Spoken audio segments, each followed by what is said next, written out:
Casual, where casuals like me talk about casual things, everything sports. Today is another continuation of our free agency predictions. Last episode was the defensive lineman edition, and today we have linebackers. And we only have secondary left, so we are almost finishing up with our free agency predictions from this off season.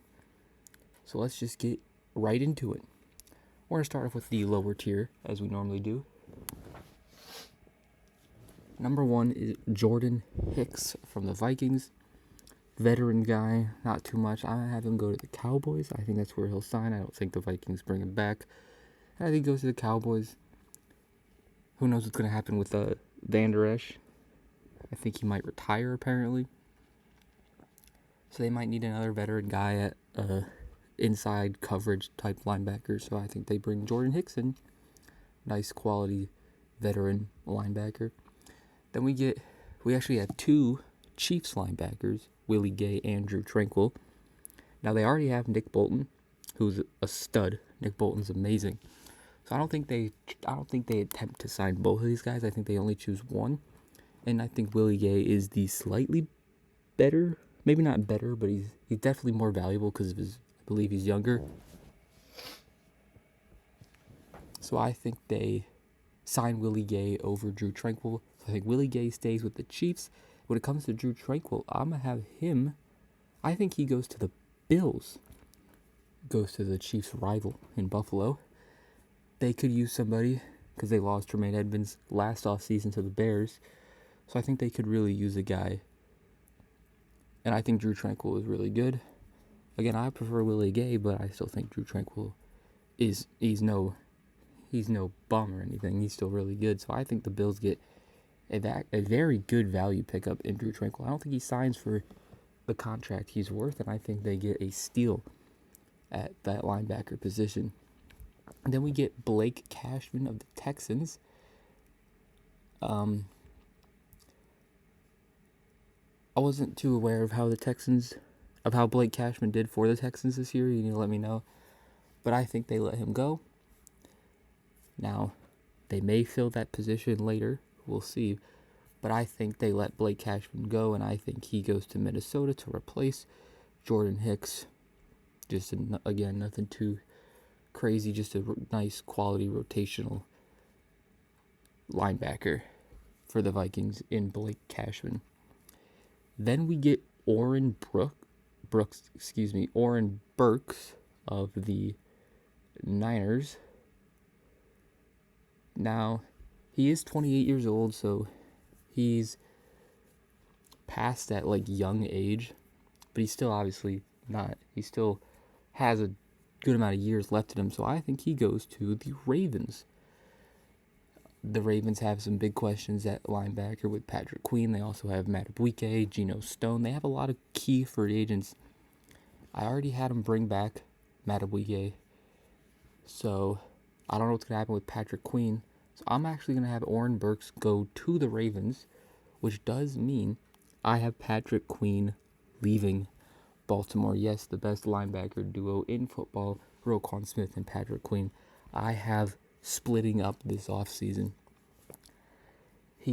Patrick Queen is still really young, has so much potential. I think he's going to get a massive contract, and I don't think the Ravens are going to be able to afford him, and I think he's going to leave for another quality team for a much bigger contract, and I think he goes to the Packers. I really like Patrick Queen on the Packers. They don't have that elite. They have I believe they've had Devondre Campbell. He might not be on the team anymore. Let me check. No, yeah, Devondre Campbell's still on the Packers. So they have him, but I think he's getting up there in age. So they're going to need to get some youth at that linebacker position because he's 30. So why not bring Patrick Queen, give him the contract the Ravens can't? I could see him going to the Falcons, maybe the Commanders, these teams that have money and money to spend. And I think he leaves the Ravens because I don't think they can give him what he necessarily wants. Then we move on to Tyrell Dodson of the Bills. They signed Drew Tranquill, so they're going to let Tyrell Dodson leave. I have Dodson going to the Commanders. Again, the Commanders have all sorts of money to spend. Now, they did make some cuts. I believe they cut Logan Thomas. And they might have made another cut. They have a ton of money. They have like $90 million, I think, especially with the salary cap increase. But then there's also this report that they might not be as big of spenders as we think. So I think they're going to get a couple guys that are like expensive and high tier. But then at every other position, they're still going to spend money. There's not going to be like the high quality guys. Like, when the Jaguars that one off season had a ton of money and they got like guys like Christian Kirk, Brandon Scherf. Christian Kirk's not this high-end receiver, but they gave him a lot of money because they had the money. So I think they're going to spend a lot of money on some positions, but they're still going to sign like a player at almost every position because they can. And I think Tyrell Dodson is the linebacker they sign. He's only 25 years old. So I think that'd be a great young pickup for the Commanders. And then we get Josey Jewell. Now, Josey Jewell he's on the older side. He's 29. He's had some pretty good games for the Broncos. I'm pretty sure he had like a really good game against the Chiefs a year or two ago. I think Broncos defense is good.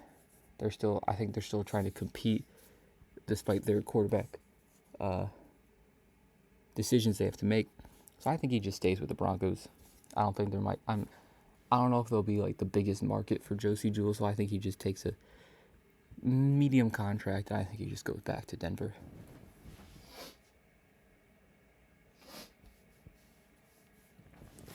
Next up we have is Devin White from the Buccaneers.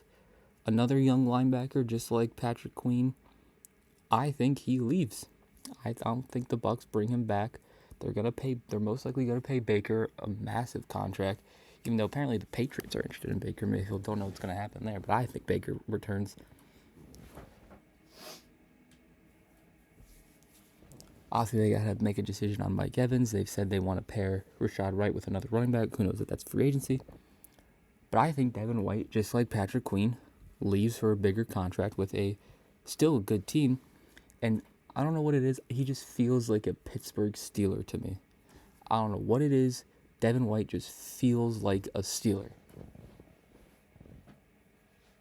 He just feels like a Steeler to me. So I'm going to have Devin White go to Pittsburgh and create a pretty good linebacker / edge rusher duo with TJ Watt. They also got Alex Highsmith over there.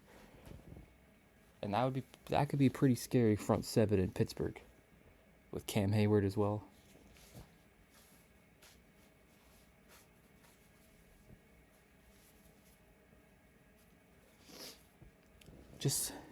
And then next we have two Seahawks linebackers, just like we had two Chiefs linebackers. We have Jordan Brooks and Bobby Wagner. Just like the Chiefs, I think they only bring one of these guys back. Now, Bobby Wagner left the Seahawks, but then it just didn't feel right. Came back, had a great year. I think they prioritize the youth. I think they bring Jordan Brooks back, because I really like Jordan Brooks. He's still young. I think he still has a lot of potential. He's 26.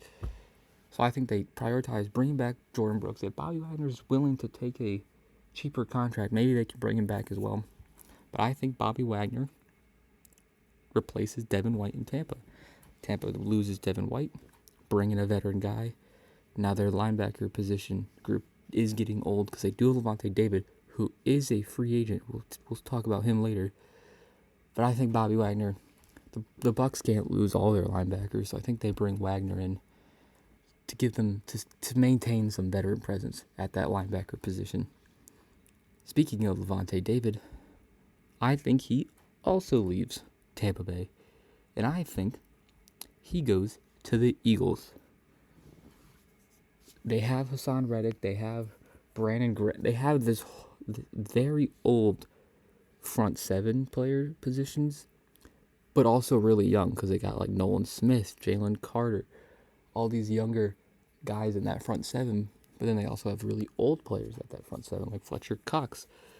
So I think they bring Lavonte David in to add to that, because they just cut Kevin Byard, so I think they'll have some more money than maybe we thought. So I think they get Lavonte David from Tampa Bay. So yes, Tampa Bay did lose both their linebackers, but they did bring in Bobby Wagner.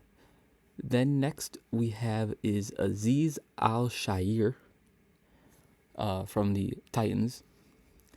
All the reports are saying that he either will re-sign with the Titans, or I've seen a lot that he wants to play for the Texans, because D'Amico Ryans was his coach when he was in San Fran. So I think there's a lot of reports that he has heavy interest in playing for the Texans. Texans are going to have money. Everyone's going to want to play for C.J. Stroud and D'Amico Ryans, especially Shaair with that connection to D'Amico Ryans. So I think that does happen. I think Shaair goes to the Texans and creates and adds to that young core that they're building there in Houston.